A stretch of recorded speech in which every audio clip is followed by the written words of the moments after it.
Hello everyone and welcome to episode 185 of the Xbox Hall of Gamers podcast. This week I'm joined by Cameron.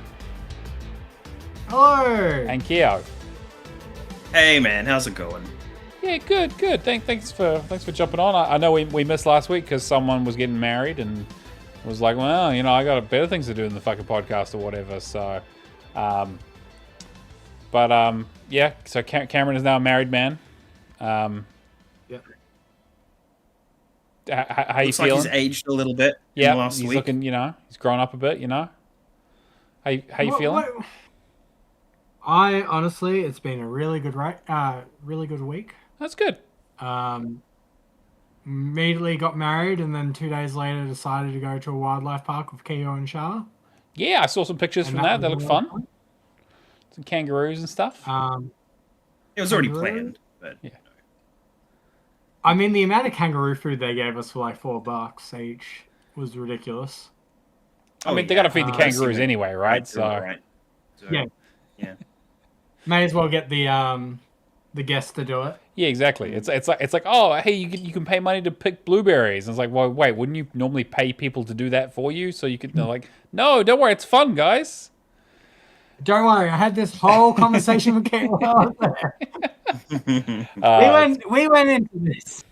That's funny. It was pretty fun though. So we did that. We did a little bit of up shopping because I'm an addict. Mm-hmm. What else did we do? I don't know. It was a really good week. Kiku says, "Oh, thank you for resubscribing, Kiku. Appreciate it." He says that you're looking younger.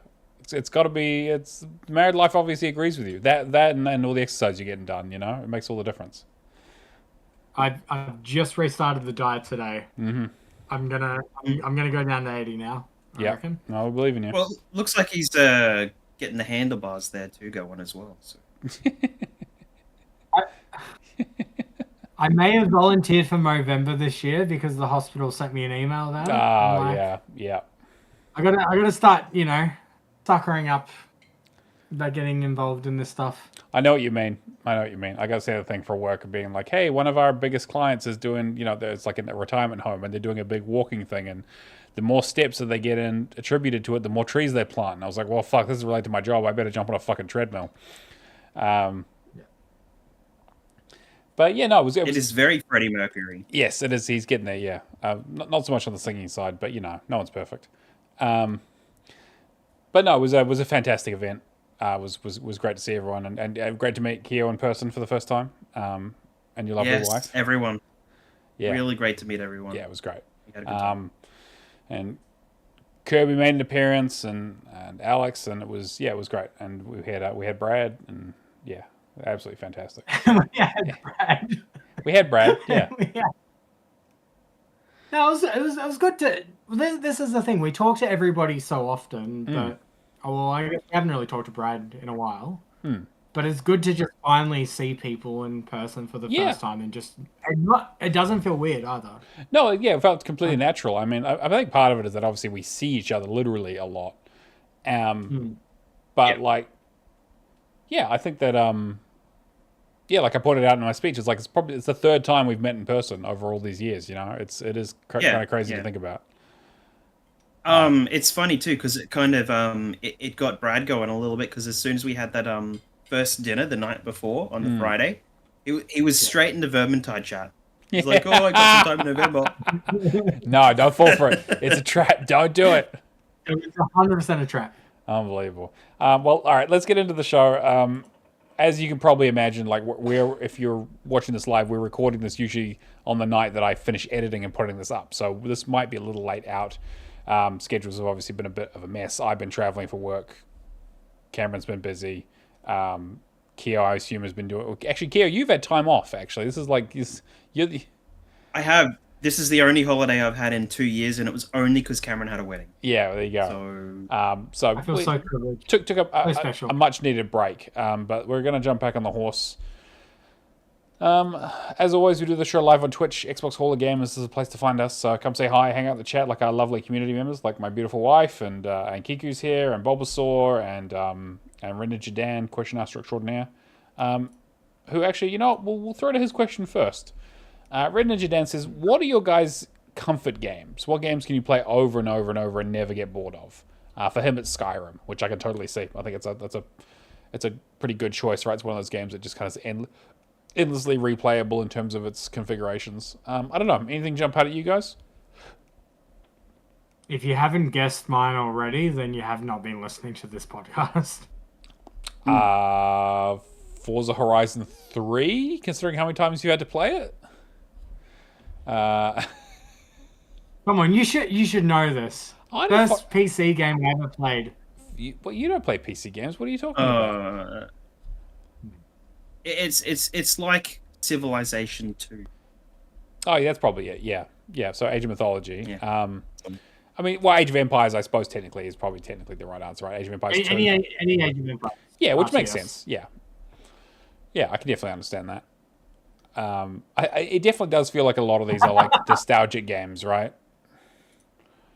Bulbasaur just said the KFC dating game. KFC Man, I dating forgot game. about that. Jesus. I feel seen. Fuck. Bulbasaur says Borderlands 1. I can definitely see that. That was especially. I feel like the second game second game is better, but I know what you mean in terms of like the first game was really something quite different. 100% of it, I feel. Yeah. Any kind of other ones that you can think of? It's like I said, it's usually games that are like formative or you like have good memories playing. I don't know. Yeah. The one that I was going to say, you go. Yeah, Kyo, you go first. So I fall back on the racing genre for my comfort game stuff, but if I'd have to say there's a current comfort game, I'm actually doing Monster Hunter World quite comfortably, you could say. So I'm just kind of like, when I can go and do a monster, I'll go in and do a monster, and it'll be chill. I don't care about how big it is, how small it is, whatever. Like the goals for the achievements and stuff. So I'm kind of like enjoying that, but always the racing games. If I default back to that, then I'm like, I've got some time on my hands, because that's generally like when I've got some time on my hands, I can finish a racing game, and then that's kind of like to go back to. So, yeah. All right. Yeah, I can definitely see that. Yeah. Yeah, I'm trying to think because there's not a lot that I play that I'm like. Again, I don't replay stuff very often, right? So I'm like, it has to be really special for me to want to go back and play it. One that springs to, I guess like the Halo series is probably one. There's one is, again, I have played it so many times because I've done re-releases and co-op things and all that sort of stuff. And like, I think maybe like Halo 3 in particular. I got challenged to go back and play a game that I already completed as just like going and play something you enjoy for a change, like to detox a little bit. And I think going through Halo 3 on like easy and just having like a group of people and just kind of reliving that experience. ODST I think is also similar to that. But like Halo 3 in particular, I think is one of those, like, is probably my comfort game. Like I'd always be down to run through that campaign. Ideally getting someone else achievements on it or whatever, rather than just no one getting achievements. But like Master Chief Collection was great to go back and play through that again. Is it? Yeah. I'm trying to think of the best way to ask this. Is it comforting for, like, I don't know, when I think comforting, like, nourishes my soul, right? Sure, yeah. Like, do you get that sense of, I feel like achievement hunting, we have a sense of accomplishment, but like going back to a game that I've already done. Yeah, there has to be something really special about it. And there aren't really a lot of games where I would be like, I don't know, that I really want to jump back on. It's like hard to think of something that really appeals to me anymore, just because I have so many other things I want to play. Yeah. Very few things come to mind at the moment. The best thing for, I guess, like Halo 3 and Halo ODST, I think of like achievements like Annual or Deja Vu. Sure, interesting challenges, sure. Yeah, because that's... But that's more like memorable, right? Like I feel like that's like an interesting... Like it's a cool, interesting thing as opposed to like something you'd want to go back to. Like how often have you done Annual again? Like I did it once. I've done it once on Master Chief, once on the base game back in the day. I don't think I'll ever do it again that same way with the ghosts and all that sort of stuff. But that last level, like that level where you're trying to escape on the warthogs at the end of Halo 3 and just fucking the music's in the background and just da-da-da-da. Like that's so fucking like I'll go back and play that anytime. I'll fire that up any fucking time because it's just such a good fucking feeling. Yeah, the VidMaster challenges, I don't know whether they're more memorable. Like I do really enjoy them. If anybody does ask me, I'm just like, all right, if Yeah. it got installed, I will do it. The other, like, outside of achievement hunting, for whatever reason, I feel like probably every 2 to 3 years, I always go back to Star Fox 64. Oh, okay. Yeah. Yeah. All right. Yeah. Like, Okay. no achievements or anything. It's just blitzing through that campaign. I don't know. It just, what's the best way to put it? It's something that I used to always do visiting a friend that lives like 2 hours away from me now. Yeah. Back when we were growing up and we don't really talk it anymore. But that I just find comforting in a weird, like, just on rail shooter. Sure. Yeah. Yeah. No, definitely. Bob Saw in the chat says fighting games or Plants vs Zombies shooter like the Garden Warfare games. Yeah, I think that. I feel like there's like that kind of like tower defense genre also I think lends itself to being infinitely replayable and just kind of enjoyable and just kind of not quite mindless, but you get into a bit of a flow state. Yeah. I mean, Bloons is like that too. Yeah, Like when I was Bloons, in high school. exactly. Yeah, that's what I was thinking of. I used to be like really into rhythm games back in the day. Like I used to play like a lot of like Elite Beat Agents on the DS and stuff, and like it was one of those games that I would Love just it. go back to because the music fucking slapped, and I got really really good at it, and I managed to like 5-star all the songs and do it all on the highest difficulty. Something that like I don't think I have the coordination to do anymore. But yeah, like I used to play I a lot love of bringing up that game. Yeah. great game. It's a real shame they never ported the second one to English. It's all still only in Japanese. But yeah, I'd love it. I don't know, like I don't really go back to games and find that enjoyment. There are a couple there are certain like levels in games. So I think like I mentioned Halo 3, like the last level for that. There's one particularly really, really good level in Sonic Unleashed, actually, which is a bit of a weird one, but it's it's one of the like daytime Sonic levels. I think it's like it's like level 3 of the Windmill Island or whatever. I can't remember exactly what it's called, but it's in the like Italian place, and it's like a super fast, really really good music level that just feels like just you just play. It's like a 3-4 minute level, and you just like zoom fucking through it, and it's just an absolute blast. And so every now and then I do just chuck that on, and just go, just want to experience that again because I do need to finish that game one day, but. Yeah. I mean, the only other thing for me is Final Fantasy 14, but it's like every year or two. Yeah, right. I'm trying to think how much comfort gaming is just nostalgic gaming. Yeah, that's definitely part of it, I think. Takes you back to a time when things were when you were younger and had light in your eyes. Yeah. I'm trying to think of like a recent like comforting, like, I'll play any iteration of Forza, but it's usually I'll play them, get the achievements. I don't really go back to them once they're complete. Yeah, that's kind of where I'm at. Yeah. I feel like maybe like remasters and remakes kind of fit some of that territory. Like it's been cool to go back and have a good excuse to play that stuff. Like Crash Bandicoot, when I did that, the Insane Trilogy, that is a remake of, the formative game of my life. The Crash Bandicoot 1 was the very first video game I ever played and set me on this path. So going again, like not so much, more of like some of it's nostalgia, some of it was a challenge. Like it was a mix of things, but not necessarily a comfort game. But it was definitely like a wow, I remember this from things I didn't think I'd ever remember. Just kind of in there somewhere and bringing those all out. The Spyro trilogy probably even more so on that front as well, because I fucking love Spyro. But Same thing for me with GoldenEye. yeah, it's a good show. That remake.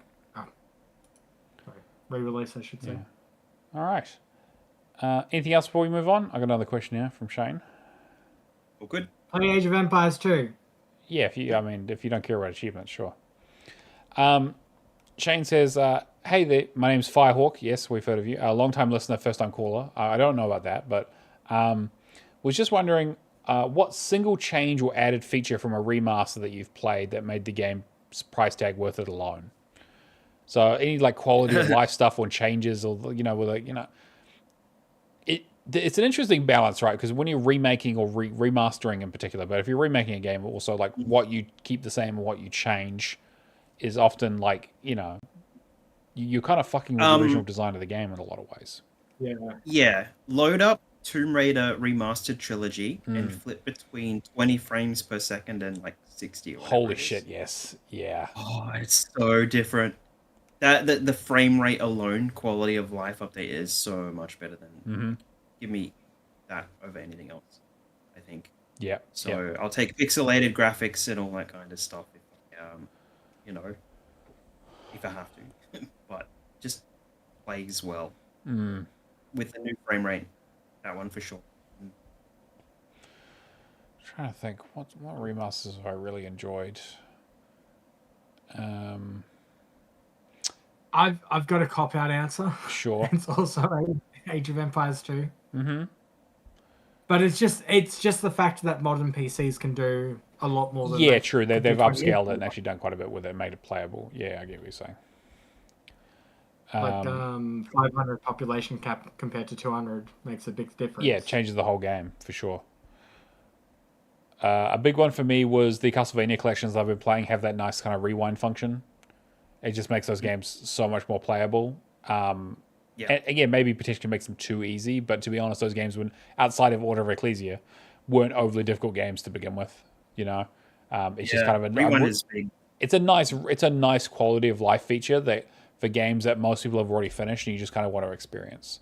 And I had a fucking great time playing through those games. You know, like I raved about them on the show. So that's a really nice one. Like that kind of stuff in save states and things like that, I think are all really like nice quality of life stuff that you just kind of, when games tend to be like really punishing or I don't know. I'm trying to think of other remaster changes. Most of the games I like BioShock and stuff, they don't really change much. They were mostly just sort of visual feature stuff. I'm trying to think of stuff outside of just the visual stuff and so like actual quality of life changes, because you don't see. They tend to be relatively light-handed with it, partly because they probably don't want to fuck with it too much, but also because it's too much work. It is cool when they like add co-op and that kind of stuff, or make multiplayer more of a thing. I wonder if Dead Rising inspired this question. Yeah, actually, you're probably right. Like again, Shane was a huge fan of Dead Rising, as am I. And the quality of life stuff they added to that remaster was fucking fantastic. I mean, the game looks a lot better. The AI is less brain dead. You don't have as much trouble with the like answering phone calls and stuff. Like all the classic issues of that game. Some people probably argue that they've sanded the edges down a little bit too much. But I think for the most part, it's a really great improvement. The biggest improvement though is that if you're at a save spot, you can look at your watch and speed up time. So you don't literally have to. It's not real time anymore. You don't have to wait, an hour for a day to pass or 2 hours for a whole day to pass. You can skip through it in like 5 minutes if you need to get to the next event, and that also works for the 7-day survivor achievement. So you can get it a lot easier. You don't sit there and run the risk of your controller turning off or you not paying attention and starving to death and dying. I know some people were kind of annoyed by that, but I think it's a really, really good change for that game because it makes it infinitely more playable. Yeah, that's a big thing for some of those old anime games like 999 and stuff where you couldn't skip. I don't know if it was that one, but there's a few where you couldn't skip scenes you've already watched. Yeah. Like going back through games and Yeah, it was like old Final Fantasy, like old JRPGs not having being able to skip cutscenes and stuff, and that's one of those like small things they tend to add in remasters, being like, yeah, you should be able to skip this. Like you literally probably buying a game you've already played before. Yeah. I'm going through a list of remasters at the moment, just trying to see if there's anything that jumps out of me, but like I don't.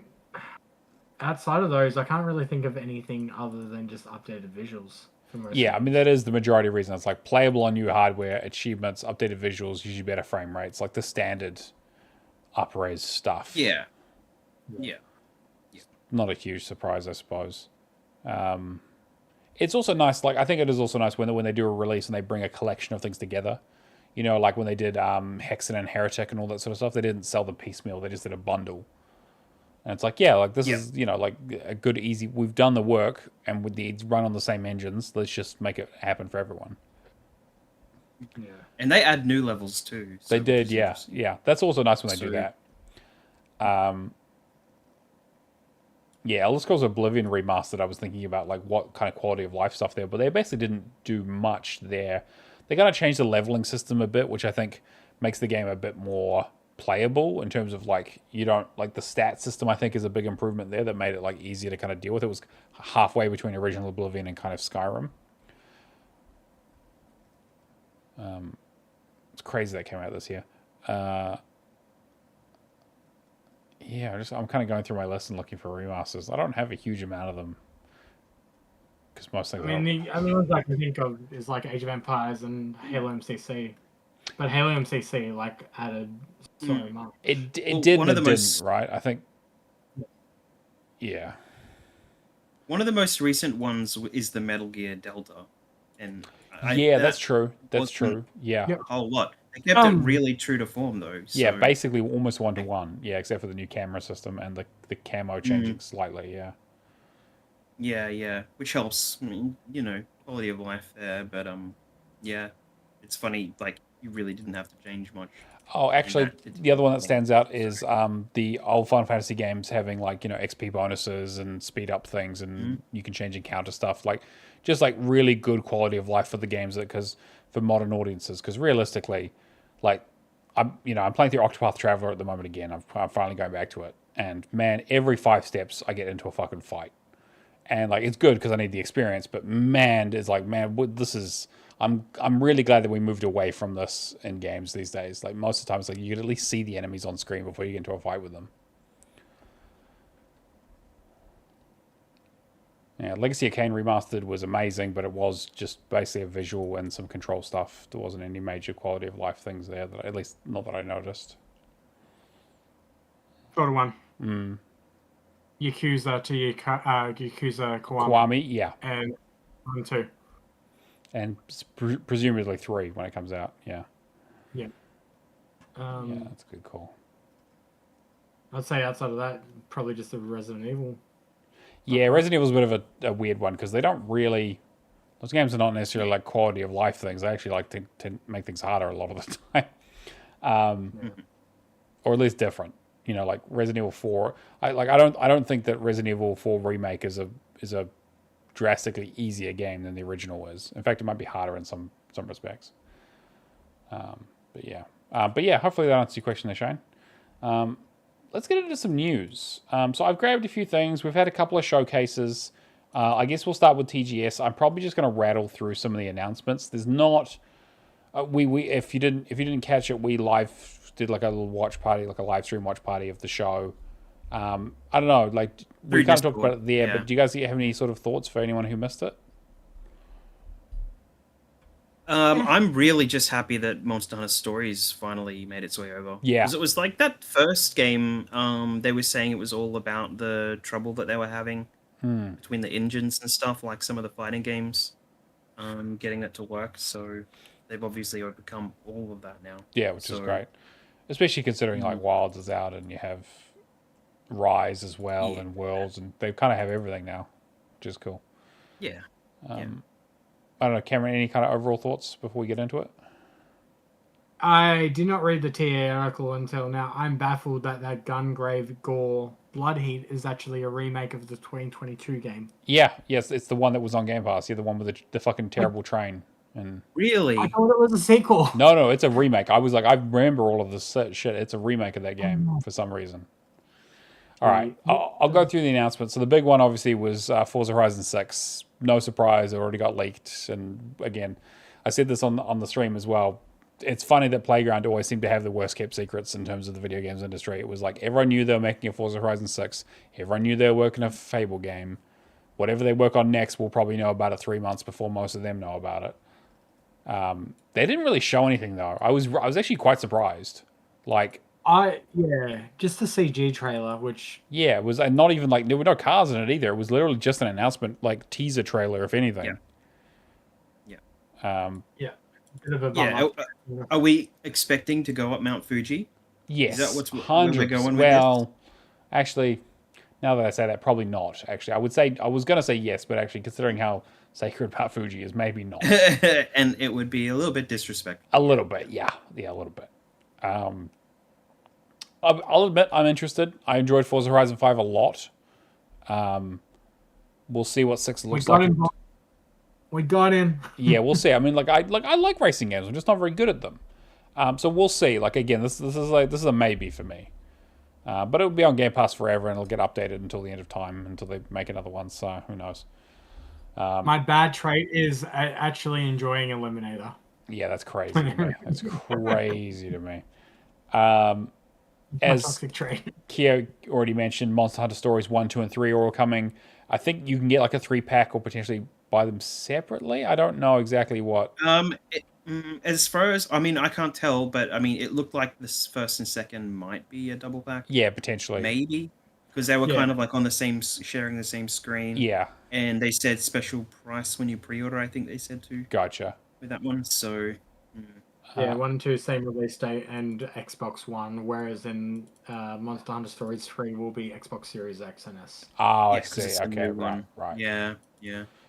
Yeah, I don't know much about this outside of it's like a more anime take on the Monster Hunter genre that was kind of more on the Nintendo systems, right?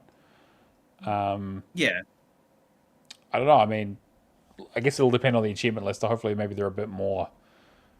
Actually, I don't know. What do the trophy lists looks like for these games, or what they typically how those they play out? I'm assuming structurally they're relatively similar. it'll definitely be a lot more story oriented and maybe exploring stuff like that. All right. Yeah.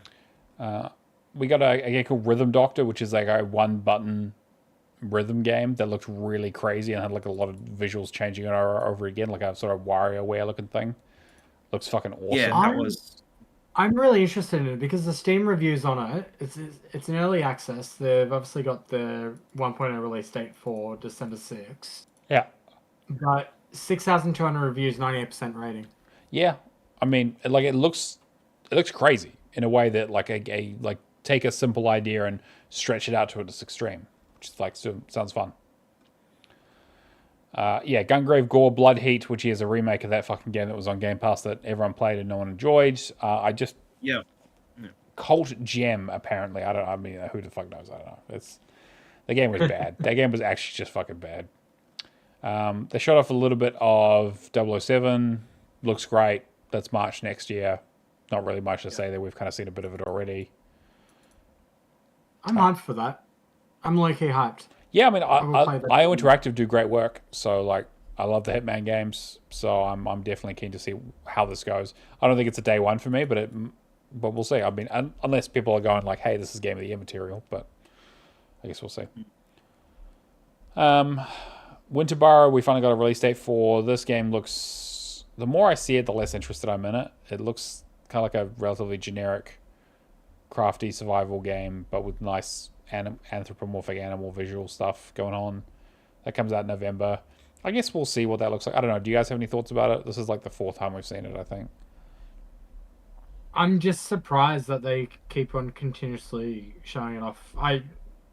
I feel like I'm just more and more underwhelmed each time, which I guess feel like because it's I'm coming to probably Game not- Pass, they wanted, if this was just a regular indie coming out, I don't think it would have gotten much traction. But I mean, compared to the rest of the games in this showcase, though, it was this and I always forget Animo that are the Game Pass editions. I think right? Animo's free to play though, so I don't even know if that counts.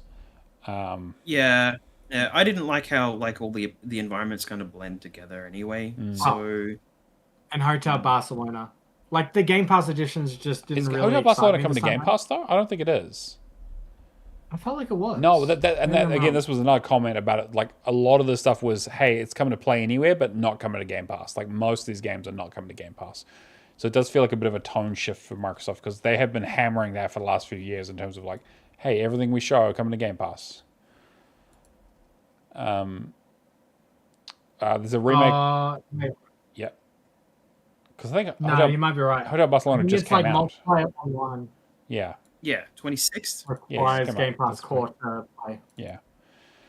Romancing Saga 2, Revenge of the Seven is coming out, which is a remake of like a really classic JRPG. I have the original is on Xbox One as well. If you do want to play it, it's quite a big sprawling complex RPG, like something like a Last Remnant style, with like positioning matters a lot and like talents and carrying over lore and stuff over to like generations.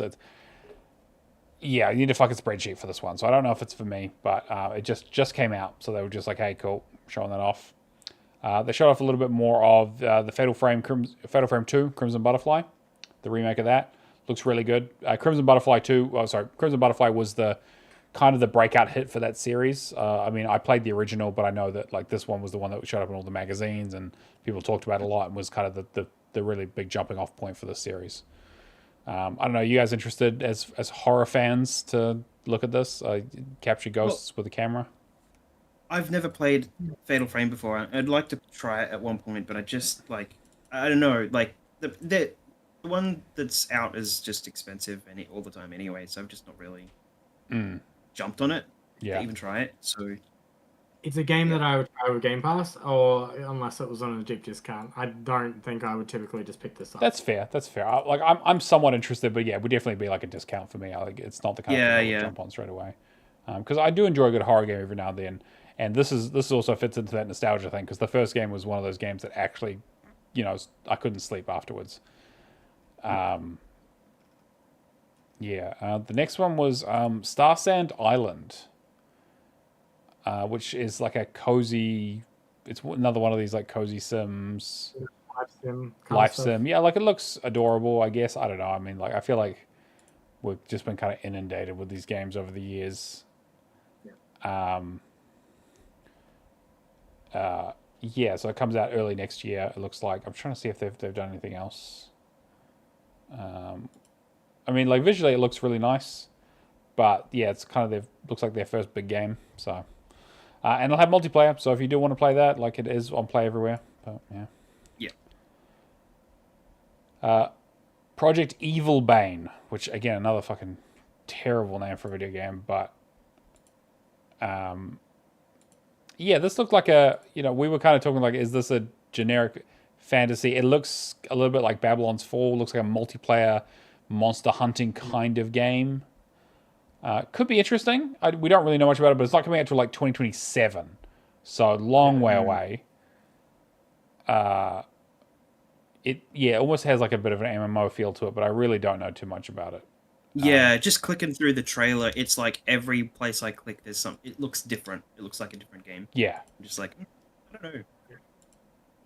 Yeah, so I guess we'll. It's one of those games that's piqued my interest, but I'll wait until we're closer and we actually get a proper gameplay reveal. Yeah, for sure. So apparently it's coming to PC late next year and then Xbox afterwards. So maybe we'll hear more about it as it gets closer to launch. Yeah. They talked about Microsoft Flight Sims coming to PlayStation, and they're showing off they've added a lot of Japan destinations. Looks beautiful. I don't know. Like, yeah, cool. It does feel like they were just kind of adding a lot of Japanese stuff to these games to kind of get them into the showcase. I mean, it's one of those things too. Like this was World Update 20 for Flight Sim. Do we actually know anybody that does play Flight Sim? I don't know a single person. Actually, I'm going to look at my TA list and see if anyone's even started it. I mean, it has an unobtainable and 2 discontinued. So, no, very unlikely. It's got a 10.0 ratio on it, which is fucking insane. But yeah, I'm very tempted by the Thrustmaster Microsoft Flight Sim like white joystick that's been up. Those are cool. To be fair, looks really nice. So apparently it's coming to PSVR 2 as well, which is interesting. So I guess they're trying to team up on that. Yeah. Well, maybe that's the one place I do buy it then. Yeah. Ninja Gaiden 4 got a big thing around difficulty, which I think is like we were kind of talking before this around how Ninja Gaiden traditionally has been a very difficult game and like quite inaccessible, and they've definitely I think they've decided to jump on that and be like, we've got an easy mode that kind of auto plays the game for you, just about in the same vein of a lot of these kind of character action games these days. But then they also showed some gameplay for the Master Ninja difficulty, and that guy, like, he was doing good. He was killing all his fucking enemies, but he was nearly dead by the end of it. Like, he was getting fucked up.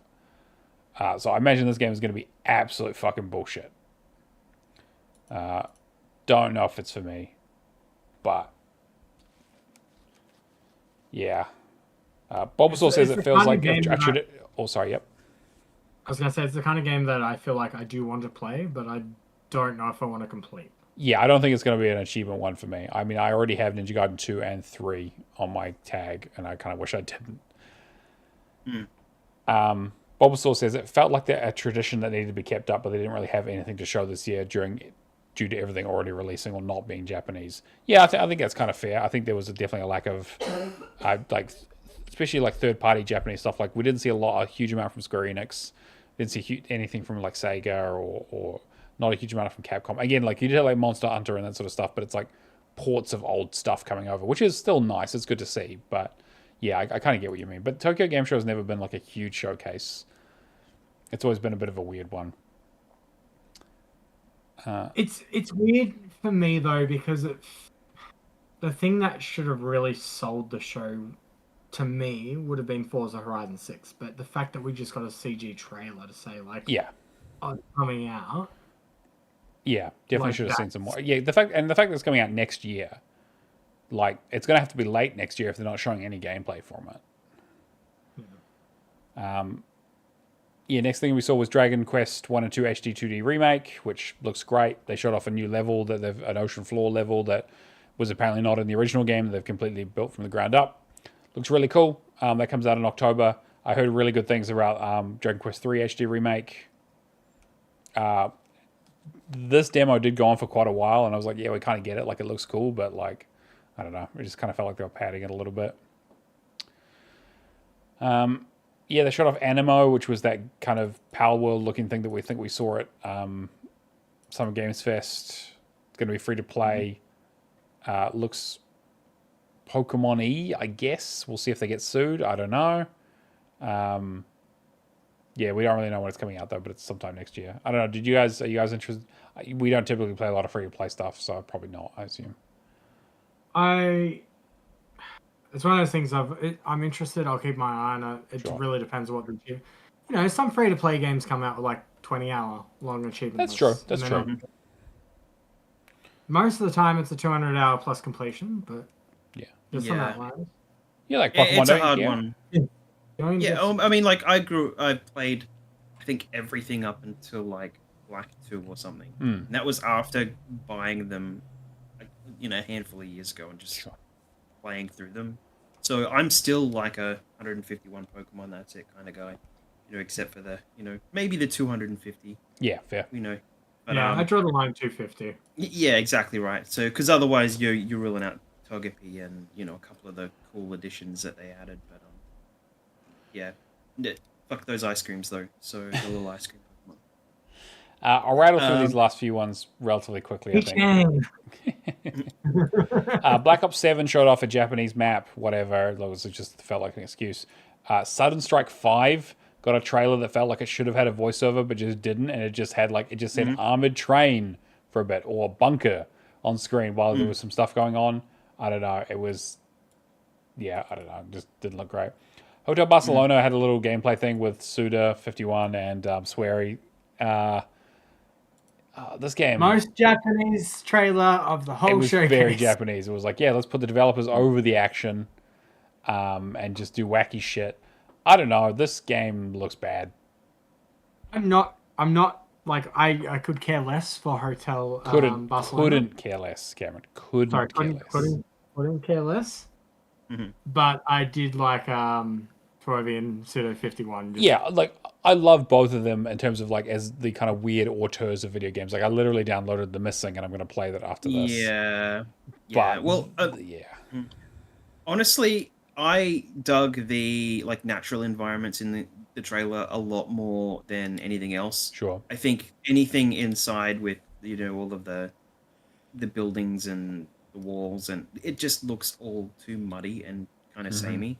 Like you don't really know what you're looking at, and you'll probably lose the character in the environment. Yeah. But the outside environments, I like that a little bit more. And I was not hot on this game when it first got announced either, so not at all. So. I'm glad it's multiplayer though. I think that's going to make things a lot more fun. So maybe we pick it up on a discount or something. Mistfall Hunters, we didn't kind of see too much about it, other than like it looks kind of cool, but I know it's currently going into beta, so I guess we'll probably hear more about that. Double Dragon Revive looks like they've kind of gone the 3D route for Double Dragon, and it does not look great. I don't think. No. I feel like it's the kind of thing like a pixel remaster would have done a lot better. Well, they've also traded like the American character like profiles, like the Yeah.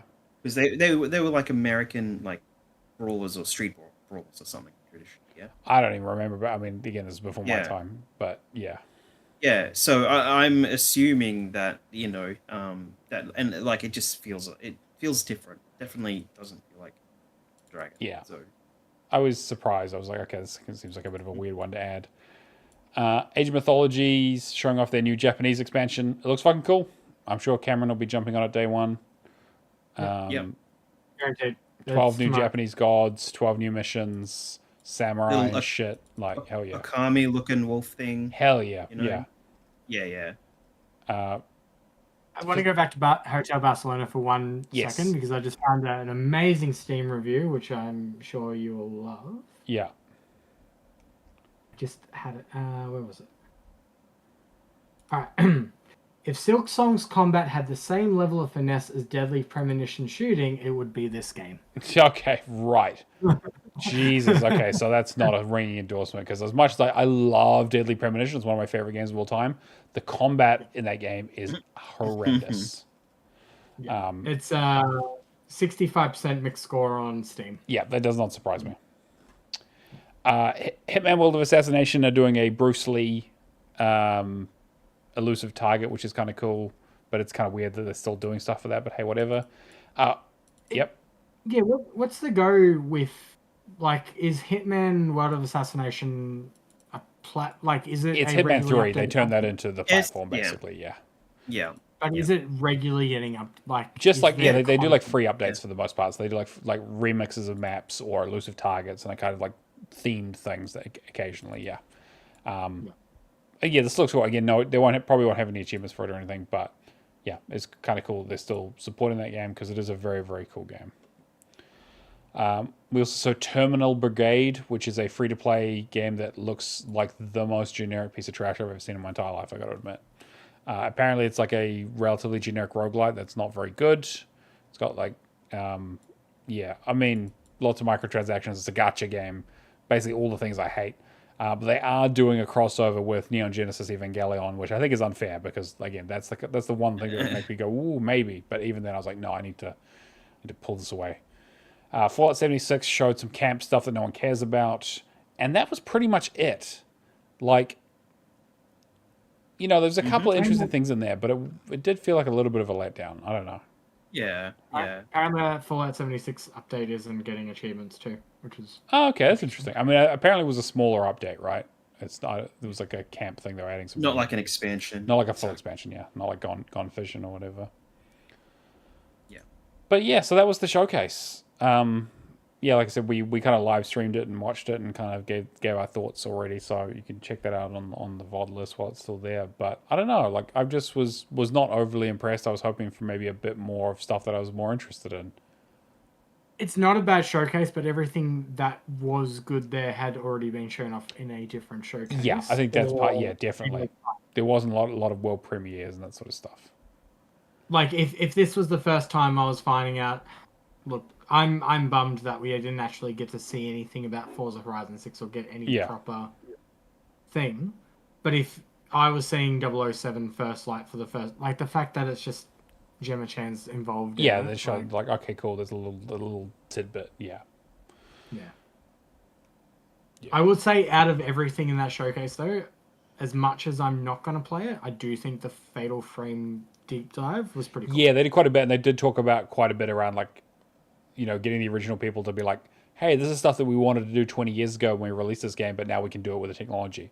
And simple things like, hey, you can now hold hands with your main characters and stuff, and like they've made it a bit more actiony and kind of a bit more responsive to play. They did quite a good job of being like, watching it, I was like, actually, I do want to play this. Like, it looks really cool. But again, like, I do want to play it. I just don't want to pay for it. Yeah, I don't want to pay what they're probably going to charge for it. Yeah, for sure. Red Ninja Dan said, I got my wish of Monster Hunter story, so I'm happy. Look, Yeah. I'm happy for that as well because I'm going to live it vicariously through Keo. Yeah, I'll have a look at the Yep, achievements. okay. Before I All make right, a decision. I'll do it. I'll do it. Yeah. I'll I do don't it. have it. All right. Let's go. All right. There was also a PlayStation State of Play that had a few games that are coming to Xbox as well. So I'll quickly rattle through these. The big one was Deus Ex Remastered. So Aspire Studio strikes again. They're bringing what is probably... I cannot overstate how important of a game Deus Ex is. Yeah. In terms of like its impact on the industry and the kinds of people who enjoy those games and went on to make games based on their enjoyment of it. If you like branches and trees but don't like to go outside, then this is the game for you. Yes, absolutely. If you like thinking outside of every box possible, this is the immersive sim. This is the game that invented that genre. If you're like, hey man, BioShock's cool, you're like, man, this is where it all began. So it is very cool to have this happening. I'm very, very curious of like what's actually like how much change they're going to make to it. But yeah, just fucking that Statue of Liberty level is so amazing. The tutorial is just fucking fantastic. So I probably will pick this up because I want to help support this kind of shit happening because it is one of those. It's one of those like must play games. Yeah. Which I never played Invisible War on the original Xbox. Yeah, Invisible War was kind of rough. So yeah, like yeah. But this one, yeah. As somebody who has never played, like I've dived Human Revolution. Sure. Should I just wait until Deus Ex Remastered comes out and then play all three? Yeah. I mean, Human Revolution and Mankind Divided are technically prequels. So story-wise, yes, but I think again, it's a remaster, not a remake, and I think a remake would be really, really cool for them to do because I feel like control-wise, it's a little bit like there's a lot of stuff in there that's kind of quite janky, just like in today's society of like Yeah. But there is something there to play, definitely, like to get an understanding of like where all of this love for immersive sims come from, like why games like Dishonored and System Shock and BioShock like even exist, is because of this game. Would we want Aspire to do a remake though? I don't know. I mean, they're still working on the KOTOR remake, right? No, Saber is working on that now, aren't they? Yeah, I don't know. Wasn't it taken off Aspire? It was taken off Aspire. You're right. Yeah, Aspire's been doing a few remasters recently though, so we'll see. I hope it's good. Yeah. But yeah, remake would be great if they got like I Just Montreal to basically just do what they did with Human Revolution because I fucking love that game. There's a asymmetrical Halloween game in the same style as Friday the 13th and Chainsaw Massacre and Dead by Daylight and all those fucking games. Surprise. Yep. They're remastering. They're doing like a remaster of Dynasty Warriors 3. The trailer is really fucking cool. They show the old style and then the new style immediately smashing through it. Dynasty Warriors 3 was like basically the beginning of that series in terms of like the Musou Warrior. Again, like 2 was before that, but 3 was where it really kicked off. That was the one that was on PlayStation 2, and a lot of people played and kind of got like quite a bit of Western appeal. So it is cool that they're remastering it. I don't know. Yeah, I don't know if I'll pick it up because I think those Dynasty Warriors games do tend to have like very grindy. Yeah. It's a huge update though. It looks completely completely different, which is super cool. Code Vein 2, which I'm really excited for. I'm probably going to go back and play Code Vein 1. I have it sitting in my backlog. I have done for many years now. It is that, anime Dark Souls style stamina system, Souls-like game. Code Vein 2 looks really, really good. They've just kind of done looks like more of the same. It's been a while, so it's cool that I didn't even think this was going to be happening, so it's cool to come to Xbox. They showed off some Battlefield 6, which is, we kind of expected that. No surprises there. Campaign's coming out. Looking forward to it. Hopefully it's good. Be very curious to see what the response is, because I think EA have got a lot riding on this, which we'll talk about in a minute. Yeah. Crimson Desert. It's a single player kind of prequel to Black Desert, and it looks really cool. It definitely gives me the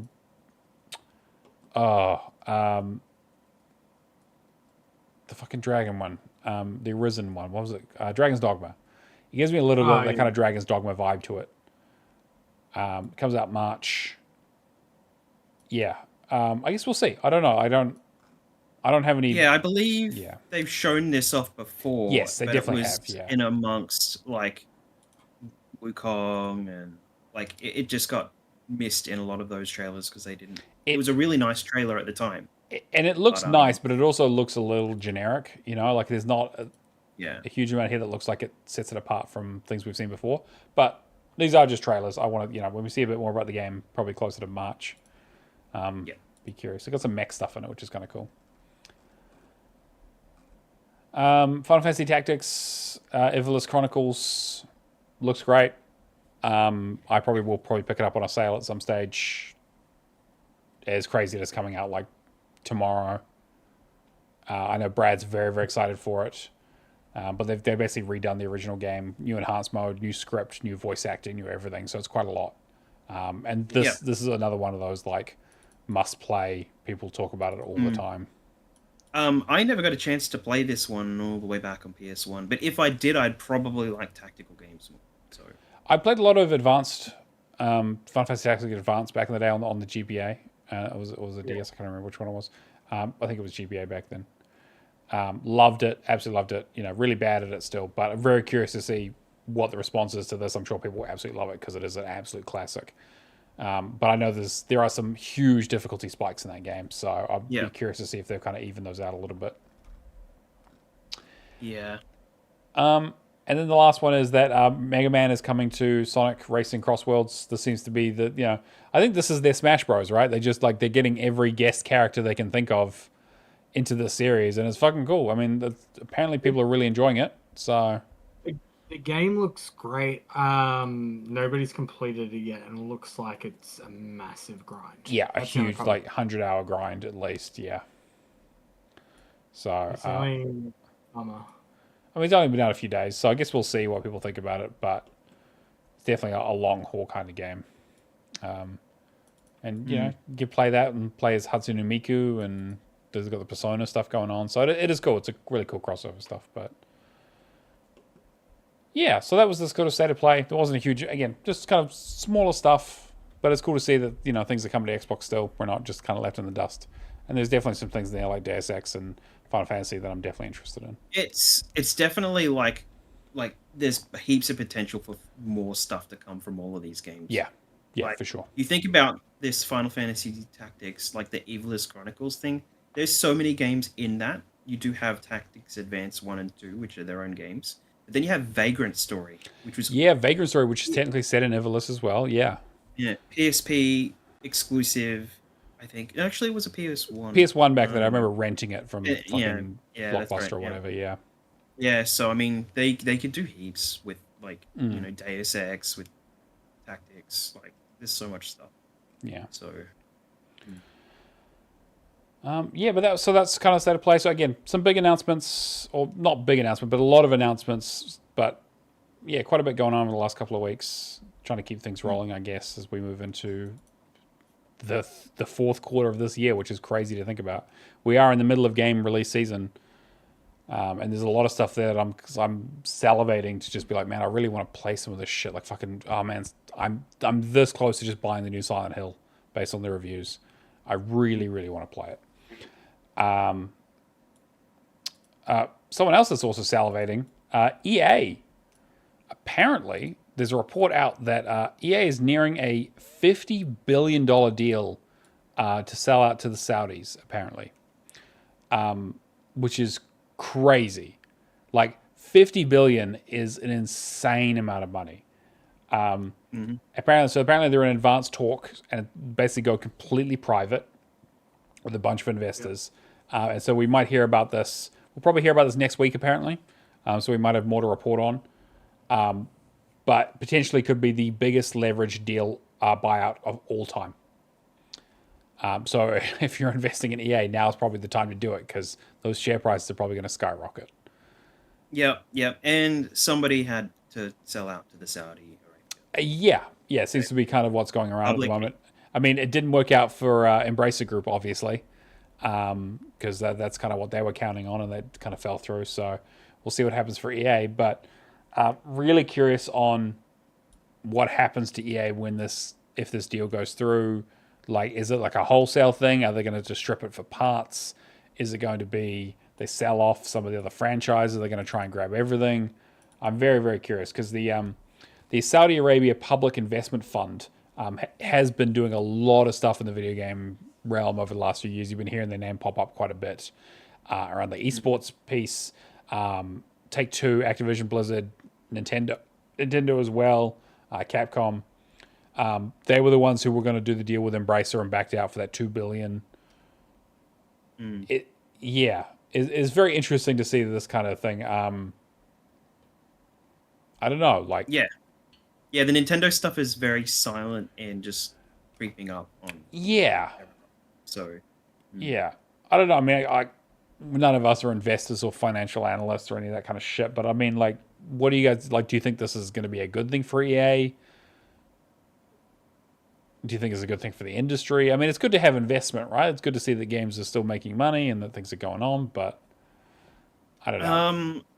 Yeah, it's going to be. I don't know. It's going to be definitely interesting for the industry because there's a whole like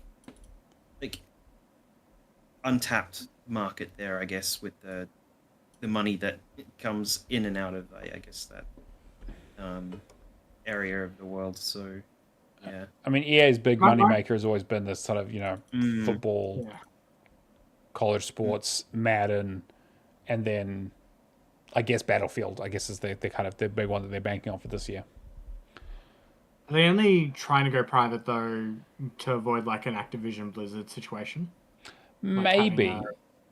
Like a bigger company buy them out? Yeah, that's probably... But to be fair, who would buy them at this stage, right? Who has that kind of capital, but also want to, deal with the antitrust stuff? It may still be an antitrust issue, though, depending on what else the Saudis that group ends up buying, potentially, or buying parts of, considering they have their fingers in a lot of things already, like we talked about. Yeah, the next one's to split into 3 different companies and then slowly shelf one at a time. Do the Ubisoft thing, basically. Yeah, it could be along those lines. Yeah, definitely. Yeah, so I guess we'll see. I'm going to let the smarter people than me report on this and just parrot their opinions. No, we'll see what the we'll see what the analysts say and kind of what their thoughts are on, like, if this even happens, because again, like, nothing's a done deal, right? We know from the past that sometimes people get skittish, especially when you're throwing around $50 billion. That's a lot of fucking money. But yeah, it looks like the Saudi investment fund already has 9% stake in the company, and there's a bunch of private equity firms who are going to basically team up to basically buy EA out potentially. So, be curious to see what that shakes out to be. Speaking of Nintendo, Doug Bowser, the most aptly named CEO or president of Nintendo America, has decided to step down. He's retiring. And so, unfortunately, they couldn't find anyone with Luigi or Mario in their last name to take over. So, Devin Pritchard apparently will be taking on the role from the first. There's not really much to say here outside of the fact that this is, like, Doug's been doing it since Reggie Fils-Aimé retired, quite a few years back now. From like 2019. So again, like during the pandemic, saw the Switch just kind of fucking explode, and all the other kind of multimedia stuff that that Nintendo have been doing with, like, the new Mario movie, the Zelda movie that's in the works, the other Mario stuff that got going on, the whole like Mario, like Super Mario Land thing that they kind of added. I think it was at Universal. I was going to say, I don't know why. First thought that jumps in my head. It's interesting how Reggie was much more of a celebrity than Bowser. Yeah, but Reggie was around for a long time, though, to be fair. But I mean, like, Bowser was around for like 6 years at the same time, and then you don't see any... That's true. Like, you think of somebody like Reggie and Phil Spencer and those kind of people. Much more front-facing, yeah. And I wonder if that's because Nintendo has kind of reduce their American presence, if that makes sense. Like, they've become a much more, I don't know, it might just be me, but it really feels like they've become a much more Japanese company again, more Japanese centric. See, well, that's what I was going to say about PlayStation because they went for the dual role for a little For bit a bit, there. yeah. Yeah, where they had like an American and a And then Yeah. they decided to go fully Japan after, and that was after that was like Herman Holston and that sort of stuff right there. And because yeah, it definitely felt like Xbox was very American. PlayStation was definitely a more European slant to stuff, even though they were a Japanese company. They definitely seemed like the European part had the majority of that kind of power in that space. And then it was like, yeah, and Nintendo had kind of become more traditionally Japanese stuff, especially after Iwata. Yeah, so I guess, yeah. I don't know if I'm painting a narrative in my head, but like I feel like Reggie 2 was back during like, you know, would have been like Wii U and the more. I think the point I'm trying to make is would Reggie have been more front facing during a period of the company where sales would not have been going as strongly, whereas in the Switch has always been. Sure, yeah. I definitely think there's a pandemic thing. But let me put it this way: Reggie was with Nintendo from like 2004, so he was there for a very long time in terms of like being the face of Nintendo America through multiple generations of consoles, all the E3 conferences and all that kind of stuff. Like, how often do you see Doug Bowser show up on a Nintendo Direct? That's the first thought I just had. Like Yeah. I can't think of a single time. Yeah, Whereas then if I compare him to somebody like Phil's Mm. Phil's the guy. We said it with Tokyo Game Show. Damn, Phil's looking good for him. he's looking good. Yeah, Right. yeah. Mhm. Yeah, it's a good point, and I think like they definitely put him front and center because again he kind of got a cult status. He became a bit of a meme, right?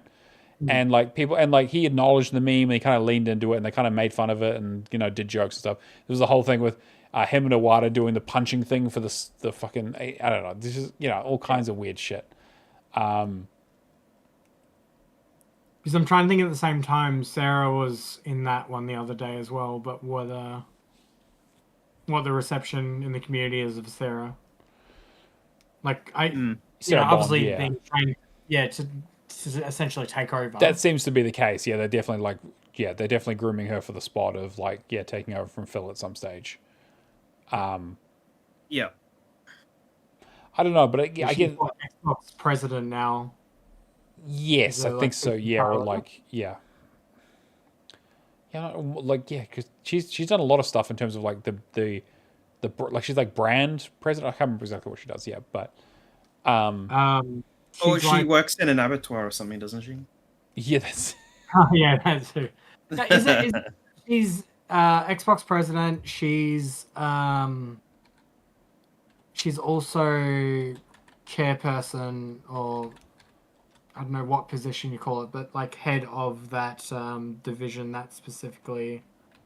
I don't want to say backwards compatibility, but it's a similar program, right? It's like Yeah. you get what I'm trying to say. It's yeah, that yeah, carry I on. get what you're saying. Yeah, because she's current president of Xbox at Microsoft. Yeah.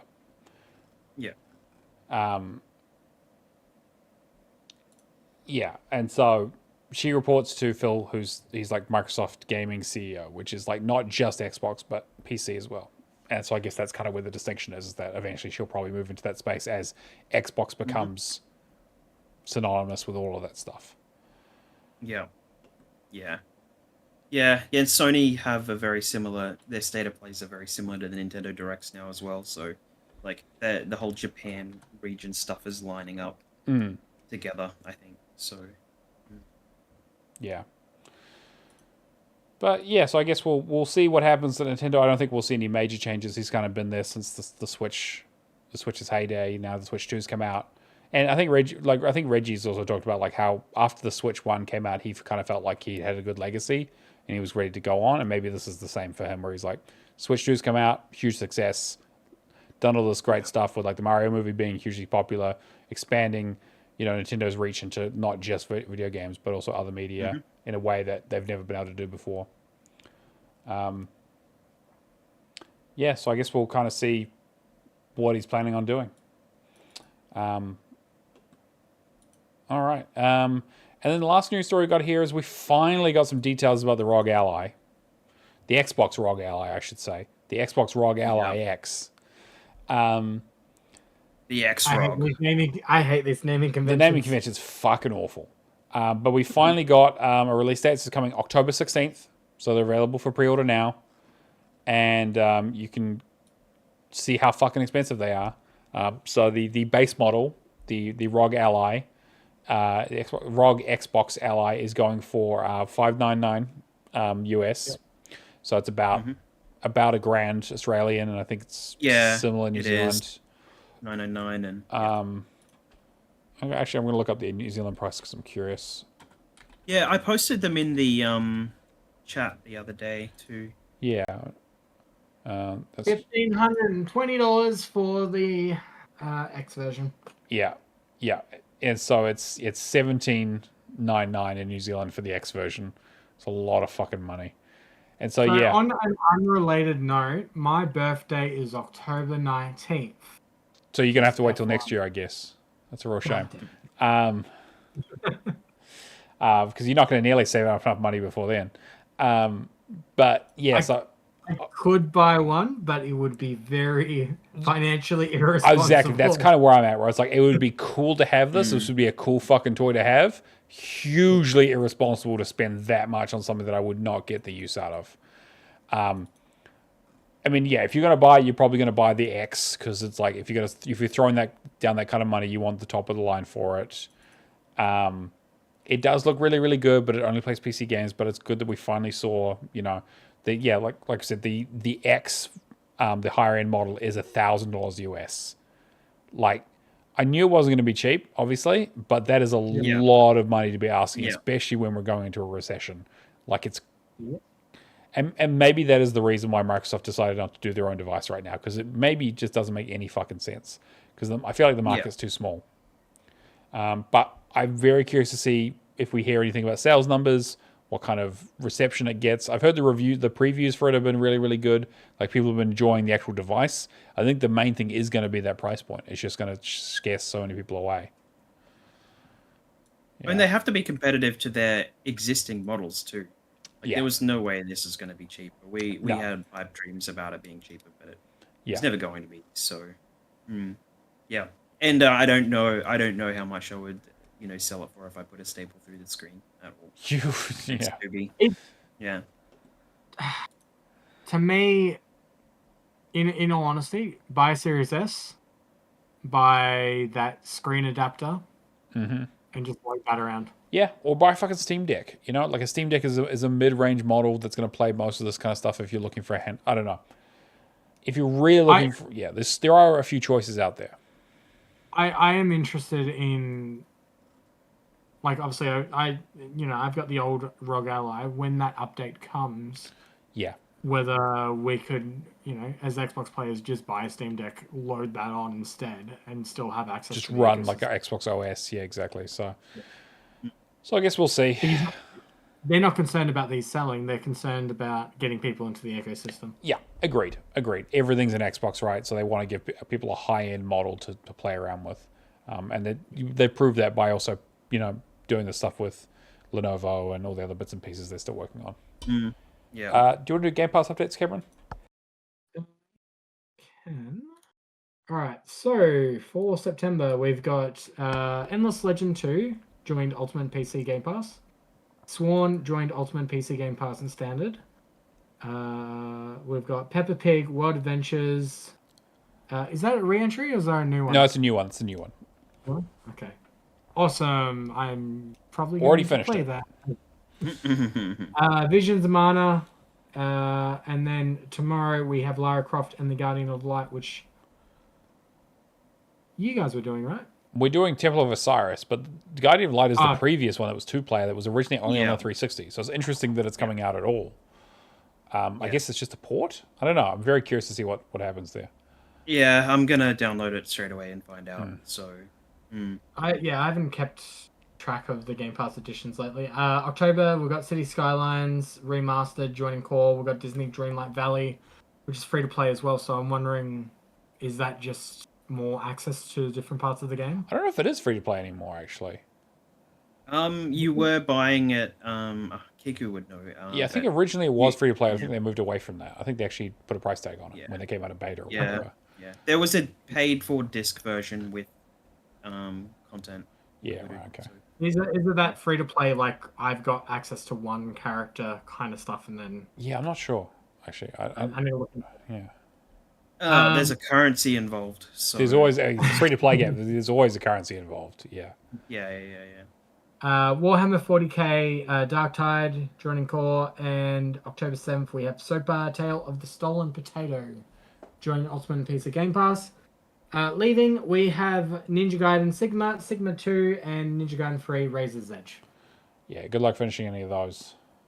There's some Yeah. tough games. Yep. And I do not need another potato game in my life. True. Thank you. Patreon.com/HallofGamers. Huge shout out to Old Mate Clown, Cavaliero7, Hack and Pone, Kung Fu Skills, Happy Moogles, Admiral Awesome, Tolinator, Lee Howard, Left for Legacy, and Venom's AU. Without you guys, we literally couldn't afford to do the show, so thank you so much. If you do want to join the Patreon, patreon.com/HallofGamers. We do extra content before and after the show most weeks, so you can catch it there. And any other kind of like behind the scenes stuff that we do, or extra recordings of podcasts that we do, go up there for everyone at all tiers. So if you pay $2 or $10 or $100 a month, whatever you want, we just want to give you a little bit extra for helping to support the show. So, yes, Cameron. I have a Patreon suggestion. Yes. Kirby's wedding speech. Oh, yeah, okay. Well, that's, yeah. I don't know whose wedding it's going to be at because, we're running out. Running joke from the wedding, Speechless Edge is Speechless Edge, yeah, it was good. It was good. Yeah. Even the bar staff liked my speech, so that I think I came off a winner in that one. But maybe he was just being nice. All right. We also have the monthly theme. Keo, do you want to run through that? Yes, so the Bimestral Burden is our 2-month theme. Basically, September and October is Creature Feature. That's great going into October because you've got your spooky stuff, but you can't use spooky stuff because, ghosts are not creatures. Apparently, bipedal things are, so... Yeah, I mean, we'll see. Yeah. Yeah, you put that to us and let us know, and we'll let you know. Yeah, we'll tell you if it counts. Is a potato a creature? No, a potato is not a creature. A moving potato. I go for a potato, No. actually. I might get some fries or something after this. I'm pretty hungry. But yes, so September and October, Creature Feature. Play games where your main character is a non-humanoid or non-human creature. So give us your interesting interpretations of what non-human counts as and chuck them in the theme channel. And you were at Macca's 2 hours ago and you didn't get any fries then? Yeah, I know, but Just like calling I you didn't out. want fries then. I was in a hurry to try and get back here to do this show, and then daylight savings fucked that all up. But whatever. Let's get into what we've been playing. Cameron, let's start with you. What do you got? I'm gonna just quickly say Riders Republic. Wasn't stressed about the wedding, but I didn't want to start a game not being able to dedicate time to it. Sure. So I just did a little bit of Riders Republic. Yeah, it's good. I don't know how to like. It is a nice sports variety game. Sure. The devs do a really good job with it, but speaking about it on a podcast, there's nothing like. I can't sell you on this. There's not much to it. Yeah. Which is fair. Yeah, that's It is understandable. a very good pick up, play a little bit at a time, and then go and do chores kind of game. Got it. Other than that, I will mention Super Dungeon Bros was completed on, what was it, September... The 17th. So 17th. Oh, nice. Not the 23rd, Stubby. Finally done. Yeah, that was a good one because I'm glad that I switched my Xbox to play to like the full powered mode because it was in the savings mode and you can't stream externally. So I'm glad I did that before I went because otherwise I would have missed it. Would have been like 3 months before we got again. So if that achievement hadn't unlocked prior to the wedding speeches and all that, the wedding speech was going to go Collingwood versus Brisbane match totals. As I guess little side story, my family go for Brisbane. The rest, Nikita's family all go for Collingwood. So as the night progressed, I should say and all our other friends mostly go for Collingwood as well. those who do follow the footy. Yeah. Regular updates.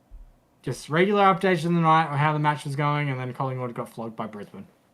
Yep. So my mum and dad in the corner. Everybody else is being pissed off. Everyone else is very upset. Yeah. Yeah. Ruined the whole vibe, yeah. actually. No. Yeah, but the second thing after that was going to be like, oh, and Keo, no bro today. No bro today. Yeah, totally. Yeah. Which I'm sure Matt and Stevie are quite happy that there's no regular daily update of bro, no bro, and No. a group chat. Yeah. We can find something else to be updating every day on, I guess. Yeah. I had a sum where my numbers worked. I'm psychic. I'm having withdrawals. Stevie says in the chat. But that's basically me. Post that I haven't been gaming. I will probably start to get back into it this week.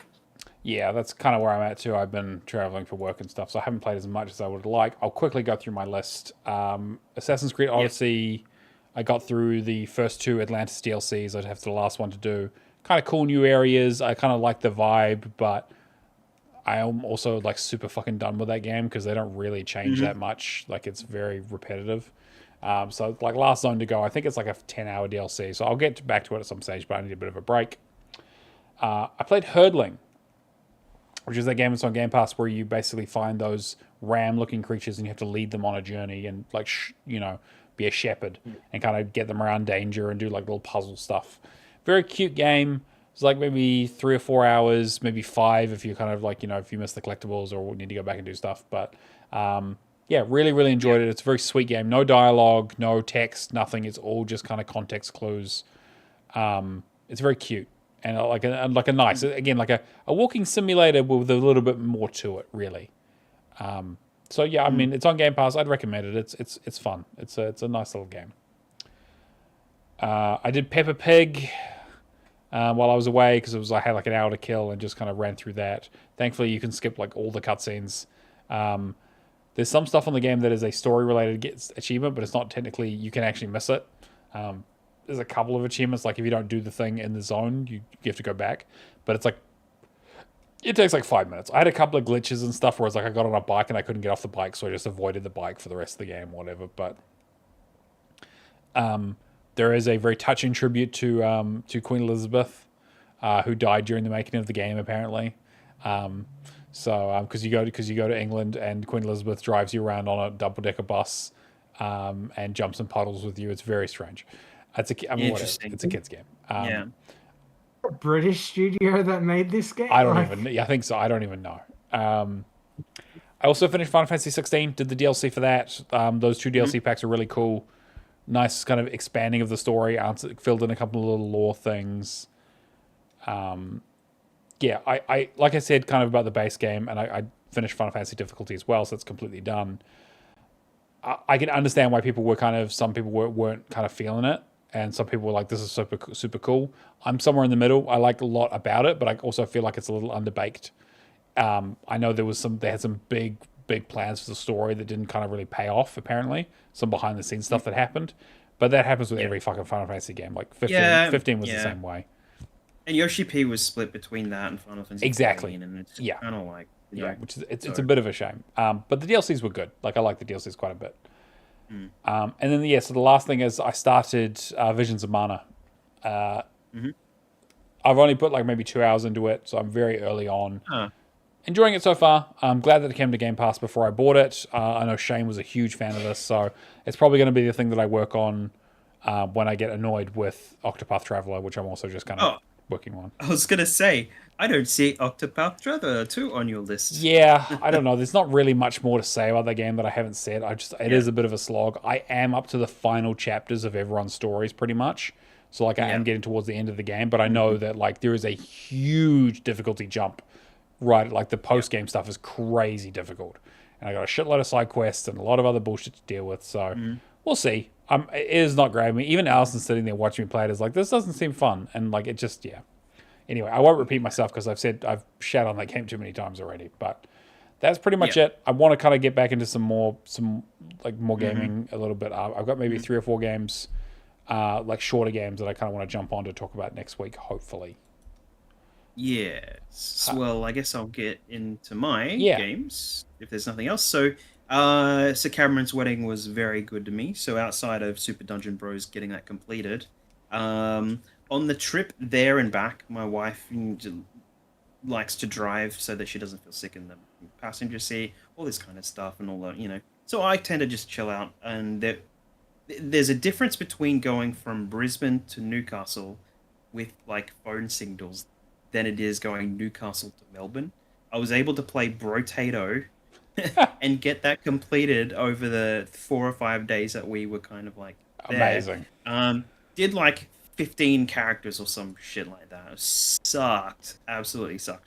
But I got through them. It was because it's a clear 20 minutes per round because every round is a minute, and then it's got 20 rounds, and yeah, so it's boring. One of Phil Spencer's favorite games, apparently.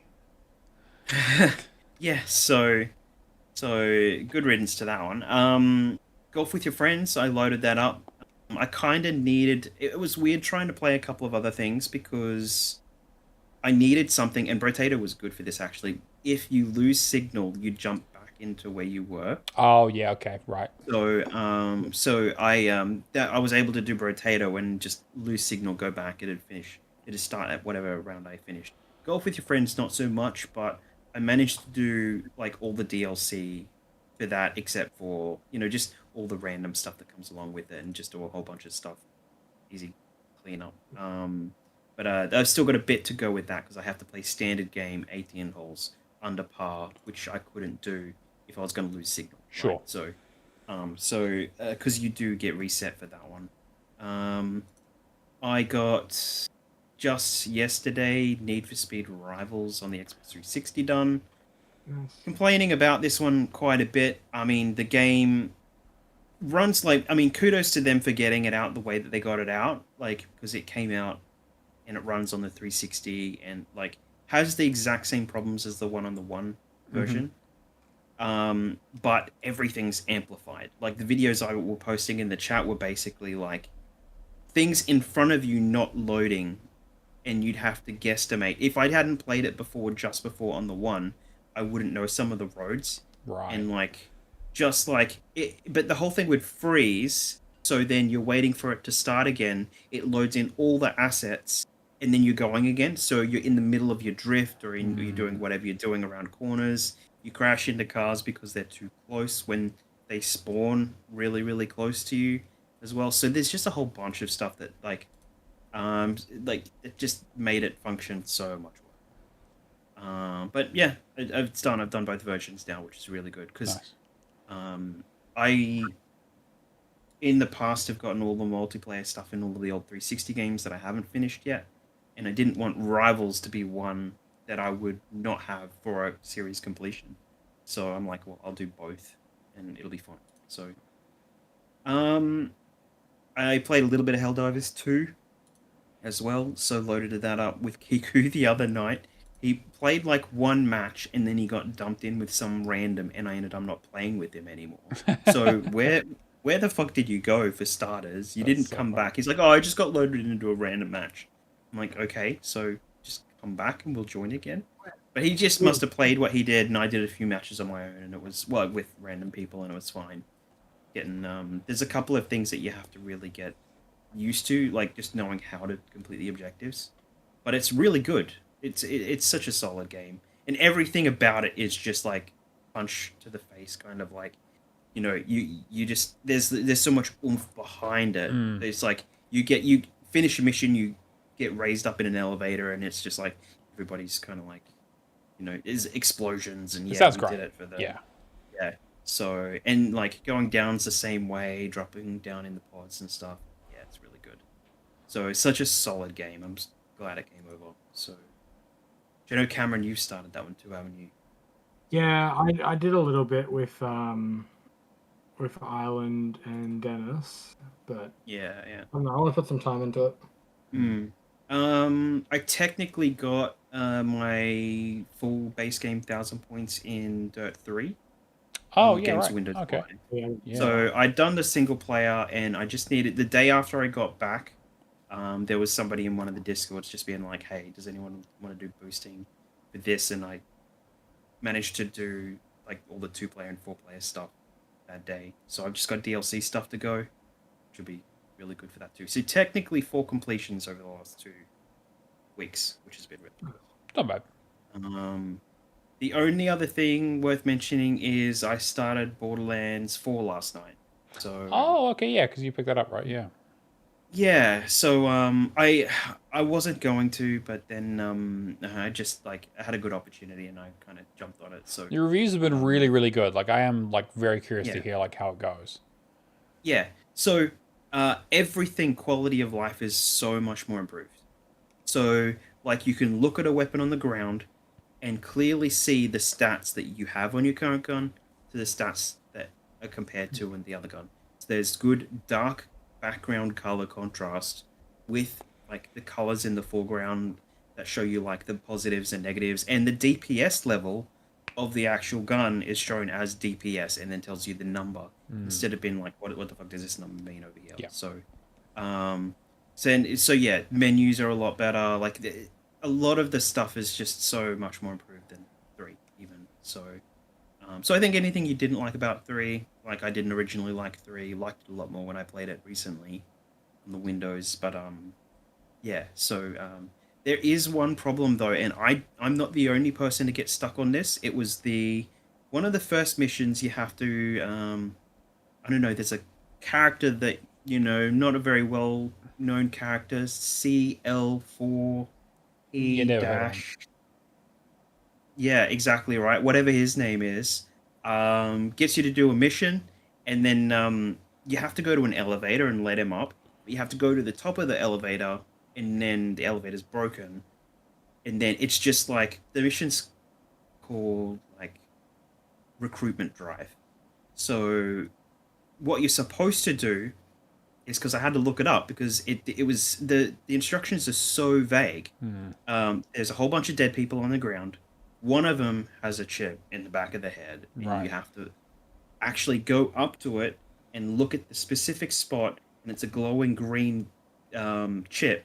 Where like normally, I think if you know anything about the chips in the game, this particular game, the stuff on the back of your net is like a yellowy color.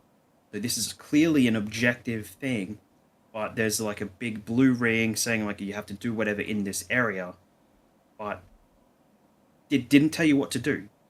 What you had to find to start the elevator up, and I had to look it up, and then it was clearly just like, look, guys, this is how you do it. And then it was just one dude lying weirdly on the ground, had this glowing green chip on him, on the back of his neck, and you had to pick it up, put it in the elevator. That's it. But I got stuck on that, and I think I'm stuck on my current objective, whatever it is, because the objectives are just vague. Right. Okay. So, yeah. So I'm not quite sure what they're doing, because it's obviously not holding your hand entirely. Just trying to get you to work out what the objective is, which is great, but it doesn't match the naming convention of the quest or the description of the quest at all. So yeah, that's probably the only thing so far. And I'm only a couple of missions in, but other than that, like it's really solid. So I'm quite happy with it. So yeah. Cool. Yeah, that's it. All right. So a decent amount, but we'll see what next week looks like.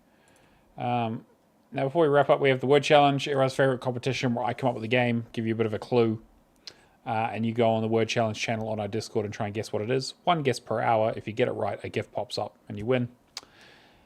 So the first clue was this game is a platformer. The second clue that I gave, I put it in the bot last week when no one requested it, but it was a side-scroller. So this game's a side-scrolling platformer. Third clue, this game doesn't have any enemies in it. So, yeah, give that some thought. I'm very curious to see where people's minds go to on that. I've been umming and ahhing about some clues. Next week clue will be a big one. Will be a very, very big one to kind of... So, get your guesses in now, because I'm basically going to give it away next week. So, best of luck to everyone. We have the leaderboards.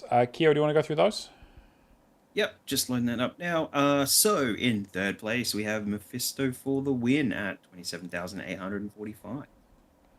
Thrash Forever at number 2 at 57,785. What the fuck? And then Grey Shark is 69,635 in first place. Nice.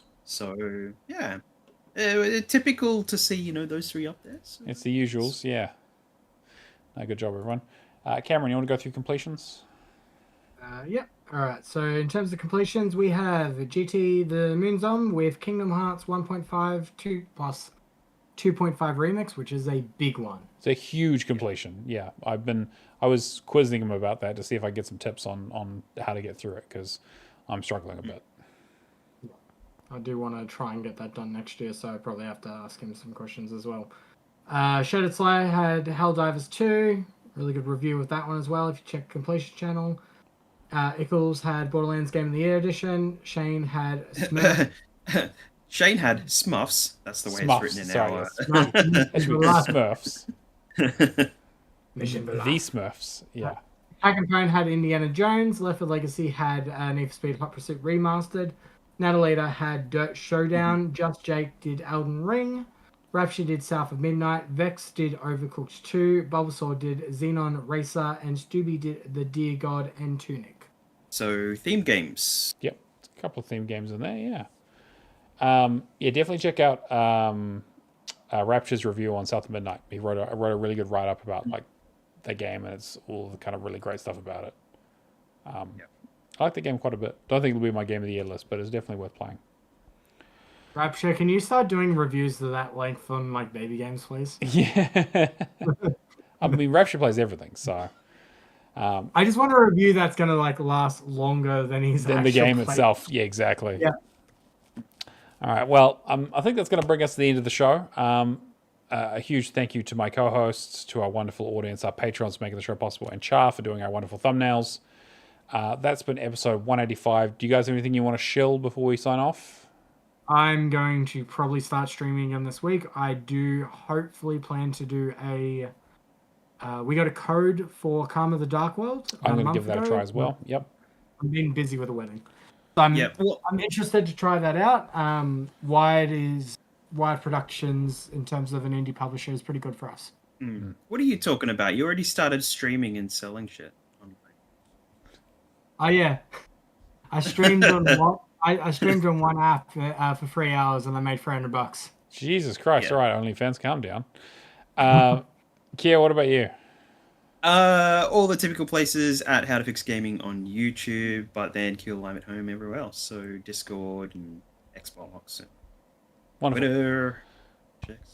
And I'm Neomaster on everything. True Achievements, Xbox, and Discord, as always. Thank you for joining us. We will catch you guys next week. See you later. So.